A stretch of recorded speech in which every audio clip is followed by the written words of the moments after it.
Good evening, I'm Lauren Culber. And I'm Chad Mira. Thanks for joining us tonight at 10 o'clock. In our top story, the keys to prevention. In 2017, in Bismarck alone, the police department confiscated more than 5 times as much heroin than in 2014. Today, the U.S. Department of Agricultural Rural Development hosted a roundtable to talk about what works when it comes to addressing the opioid epidemic. The police department sees the opioid epidemic firsthand in the calls they respond to. Those calls, as the Bismarck deputy chief explains, have continued to increase. The PD says the most important thing they can do is educate young people. Young people like Audrey Snyder. Our KX reporter Malik Rankin sat down with her to talk about her work to stay sober every day. And now I'm 19 and I have felonies and I can't go back. You know, I can't go change the past, but all I can do is move forward.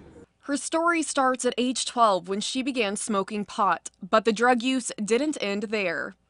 At 15, I started getting into meth, and then I had my son when I was 16. I started doing heroin at 17, and then,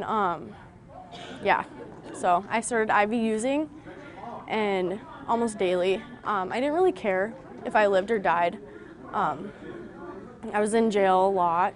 Audrey works on her recovery every day and has some help. Because of intervention programs, she said her life changed when she got a visit in jail from 2 ND Teen Challenge counselors. Addiction is a disease, and so we look at the opportunity to provide potentially intervention or treatment and recovery, and what can we do to connect those people potentially with resources. The Office of the First Lady, the Behavioral Health Department, Human Services, and the AG's office are just a few of the entities working together to stop overdoses.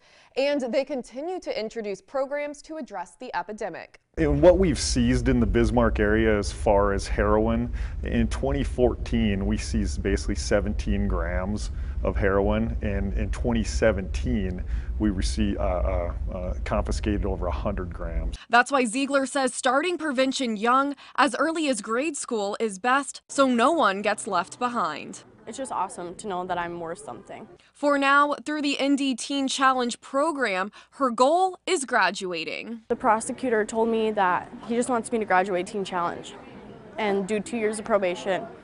So that's what I'm doing. Reporting for KX News, I'm Malik Rankin. Audrey's still going through the Teen Challenge program right now. After she graduates, she hopes to work at Teen Challenge, helping others like they helped her. We at KX News know how opioids can devastate families and leave those facing addiction feeling hopeless. So on our website, we posted resources for those seeking recovery, help for families.